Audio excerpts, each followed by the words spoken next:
Bonjour, je vous retrouve aujourd'hui pour vous lire la suite du Petit Prince d'Antoine de Saint-Exupéry. Chaque jour, j'apprenais quelque chose sur la planète, sur le départ, sur le voyage. Ça venait tout doucement, au hasard des réflexions. C'est ainsi que le troisième jour, je connus le drame des baobabs. Cette fois-ci encore, ce fut grâce aux moutons, car brusquement, le Petit Prince m'interrogea, comme pris d'un doute grave. C'est bien vrai, n'est-ce pas, que les moutons mangent des arbustes? Oui, c'est vrai. Ah, je suis content. Je ne compris pas pourquoi il était si important que les moutons mangeassent les arbustes. Mais le petit prince ajouta. Par conséquent, ils mangent aussi les baobabs?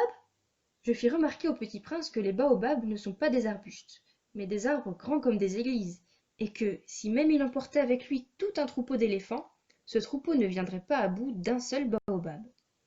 L'idée du troupeau d'éléphants fit rire le petit prince. Il faudrait les mettre les uns sur les autres. Mais il remarqua avec sagesse.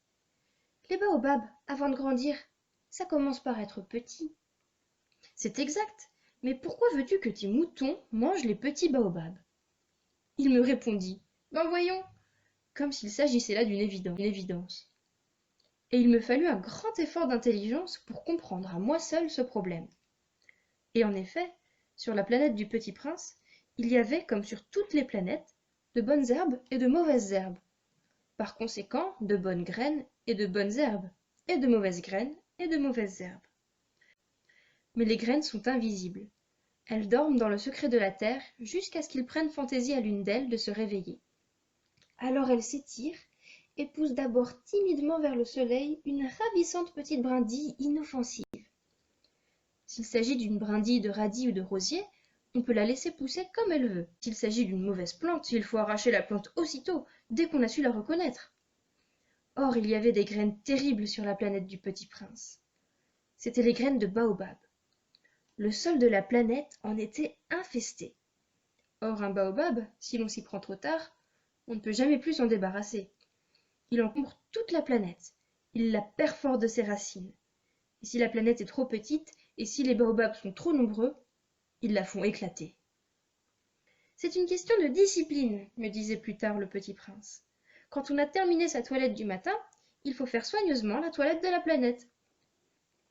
Il faut s'asnièrement à arracher les baobabs dès qu'on les distingue d'avec les rosiers, auxquels ils ressemblent beaucoup quand ils sont très jeunes. C'est un travail très ennuyeux, mais très facile.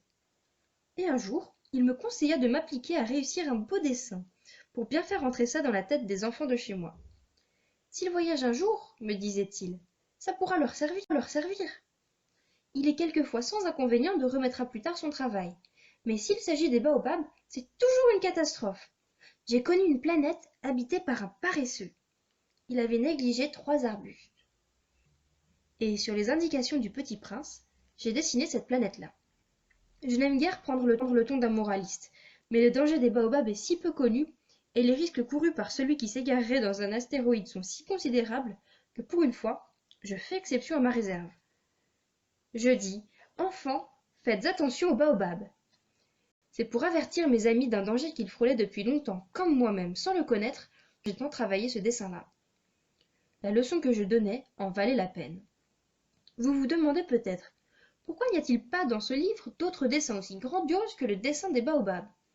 La réponse est bien simple. J'ai essayé, mais je n'ai pas pu réussir.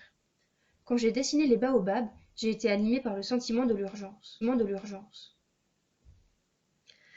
Ah, petit prince, j'ai compris peu à peu ainsi ta petite vie mélancolique.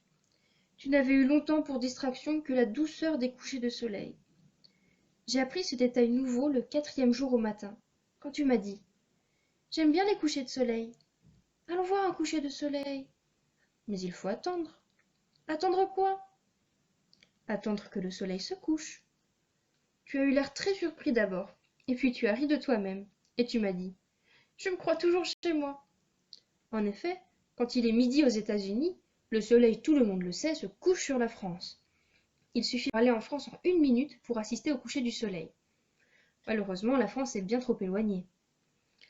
Mais sur ta si petite planète, il te suffisait de tirer ta chaise de quelques pas, et tu regardais le crépuscule chaque fois que tu le désirais. Un jour, j'ai vu le soleil se coucher 44 fois. Et un peu plus tard, Tu sais, quand on est tellement triste, on aime les couchers de soleil.